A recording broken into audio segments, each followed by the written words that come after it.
Qual foi o grande testamento que Jesus deixou? Porque às vezes a gente vê aqui a palavra de São Paulo e pensa que são panos quentes. Ele disse, olha, vivei em paz porque a coisa estava pegando fogo. Só que Jesus já tinha dito. A última oração que nosso Senhor Jesus Cristo fez foi um pedido para que a divisão não nos separasse de quem Ele nos deu. Que todos sejam um, Pai, como eu sou um contigo. Não era essa a oração que Jesus fazia? Ele fez as vésperas da sua morte, porque as vésperas da morte a gente deixa por escrito as coisas mais importantes, é o nosso testamento. Foi um pedido que Jesus fez ao Pai para que nós não nos separássemos das pessoas que Ele nos deu. Tem gente que Deus colocou na sua vida, tem gente que Deus pôs no seu caminho e que você não pode perder. Você não pode se separar desta pessoa que Deus te deu por causa do orgulho ferido, por causa de humilhação vivida, por causa dos desgastes dos anos de convivência. Existe uma salvação para o relacionamento de vocês. Existe uma salvação para a casa de vocês. Todas as vezes que nós lutamos para evitar uma separação, Deus nos abençoa. Eu não estou dizendo conseguir, eu estou dizendo lutar. Não é preciso conseguir. Conseguir é consequência. Mas basta que você lute para que a separação não aconteça, para que a bênção de Deus se derrame primeiramente sobre você que está lutando e depois por meio de você sobre todos aqueles que estão na mesma situação. O que nos une? O que une o nosso coração? O que nos une, o que une o nosso coração é o amor que nos leva a querer bem. É esse amor que Deus derramou no nosso coração. O que nos torna capazes de superar as nossas diferenças. Porque nós somos pessoas diferentes. Não é? Às vezes o pessoal confunde o Márcio Todeschini com o Márcio Mendes. Mas o que a gente tem de igual é só o Márcio. Porque a gente é muito diferente. Muito, bastante. Não é? Nós somos diferentes fisicamente, nós somos diferentes nos nossos gostos, nós somos diferentes nos nossos trabalhos. É um irmão maravilhoso que tem dons que eu não tenho, e eu tenho uns que ele não tem. E a gente se complementa, mas nós somos diferentes. Sou diferente da Aline. E olha, bem diferente. Não é? E nas diferenças é comum a gente ter desencontros, porque a gente estranha o que é diferente. Quando aparece alguém que a gente não conhece, que a gente não está acostumado, que tem um jeito diferente de ser, a primeira reação a gente dá um passo atrás. Só que olha, dentro da nossa casa tem pessoas diferentes. Às vezes tem até aquele filho que o pessoal diz, olha, é a ovelha negra da família. E é o diferente. Você já viu como o fulano destoa do resto da família? É sempre ele. Olha lá, fizeram tal coisa. Nem me diga quem foi. Porque deles eu já sei. Foi o fulano, não foi? Foi o fulano. É o diferente. O que nos une, apesar das nossas diferenças, é o bem comum. Por quê? Porque nós somos uma família. É o bem comum que a gente tem como meta a atingir dentro da nossa casa. É o bem comum dentro do namoro. Porque namorado e namorada são diferentes. Graças a Deus que são diferentes. Só que vão se ajustando às suas diferenças porque eles têm uma meta comum, eles têm um bem comum, eles querem casar, eles querem ter filhos, eles querem constituir uma família. O que faz que os nossos trabalhos deem certo? É o objetivo comum que a gente traça. O que nos torna capazes é que Deus nos conferiu graça para isso. Deus nos conferiu força e sabedoria para nós estarmos mais do que juntos, estarmos unidos. Porque juntos também estão os gatos que você coloca no mesmo saco. Se eu puser 8 gatos no mesmo saco, você pode dizer, olha, estão todos juntos. Mas você não pode dizer eles estão unidos. Porque pelo contrário, a hora que um começar a passar por cima do outro, vai ser uma arranhação ali que você não vai ter ideia. Estão juntos, mas não estão unidos. A força do Espírito Santo dentro de uma casa não é mantê-los juntos, mas é mantê-los unidos. Tem certas casas que são verdadeiros sacos de gato. A boca não está amarrada, mas as pessoas estão amarradas pelo medo de ir embora, pelo medo de passar necessidade, pelo medo de ficar sozinho. Então, estão presos uns aos outros por medo de se afastarem.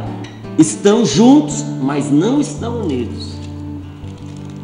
Isso não é um bem, isso é uma tristeza. O que o Espírito Santo quer dar à sua família, à sua casa, ao seu relacionamento? A graça de não somente estar junto, mas estar unido em tudo que fizer. É preciso tão pouco para isso. Primeiro, basta querer.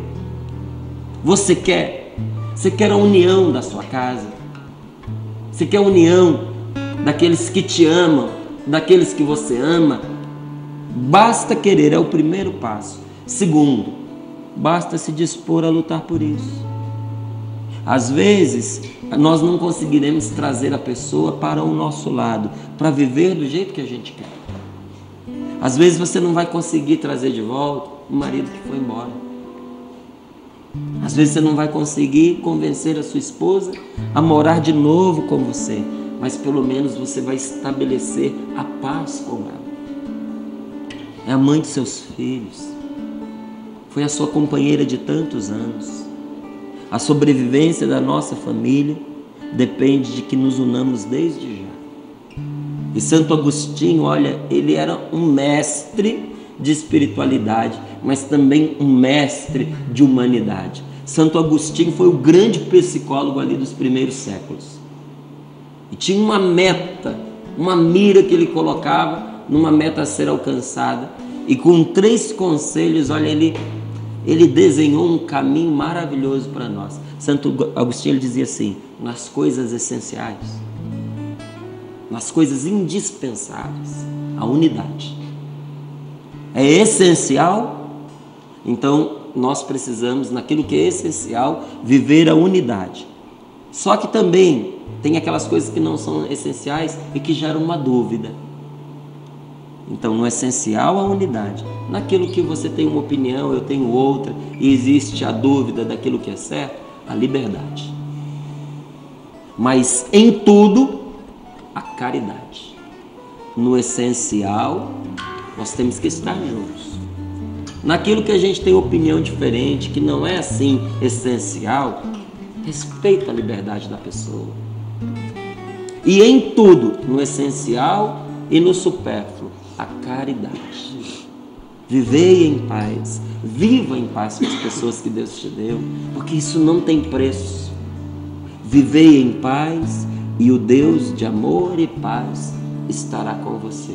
E se Deus é por você, quem será contra você? Amém. Amém. Louva a Deus, porque enquanto o Márcio ia partilhando, eu ia me lembrando de um princípio muito importante que nós temos na comunidade Canção Nova, que diz a nossa essência, que se chama viver reconciliado. O Padre Jonas nos ensina que nós não devemos deixar que o sol se ponha com o nosso ressentimento. Aquela palavra que diz: não se ponha o sol sobre o vosso ressentimento. Que é a mesma coisa que dizer: não vamos entregar este ressentimento às trevas, à escuridão da nossa vida, mas muito pelo contrário. Enquanto ainda há luz, enquanto ainda nós estamos na presença de Deus, vamos buscar esta reconciliação. E uma coisa muito importante que nós aprendemos e lutamos todos os dias, quando nos vemos em situações assim, de conflito, de divergência de opiniões, de muitas vezes de incompreensão daquilo que foi dito, ou daquilo que você ouviu, mas você entendeu diferente, que é nós darmos sempre o primeiro passo.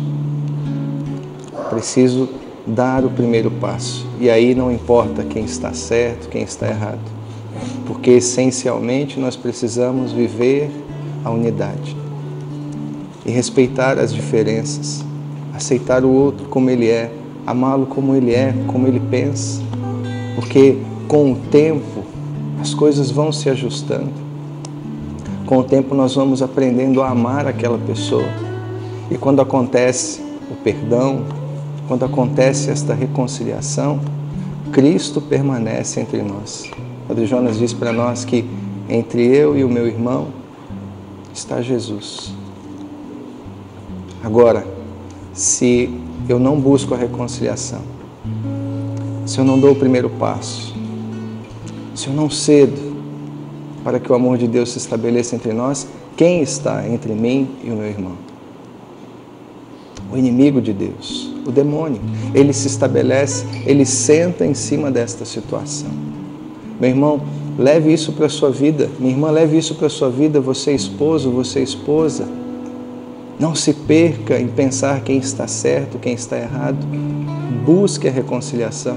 Dê passos concretos, de maneira verdadeira, sim, expondo as coisas, as situações, o que você sentiu, o que você sofreu, mas com caridade, com amor. Deixe que Cristo se estabeleça nesta relação, nestas divergências. Vamos caminhar por aquilo que nos une, não por aquilo que nos divide. E nós vamos aprendendo assim, com as situações, a amar. Nós vamos aprendendo a perdoar. E vamos nos tornando pessoas da verdade, que contribuem para a verdade. Deus está falando comigo e com você, não é mesmo? Não vamos ter medo da voz de Deus na nossa vida, que ela venha em nosso auxílio todas as vezes que nós estivermos vivendo situações assim. Por isso nós te pedimos, Senhor, fala conosco.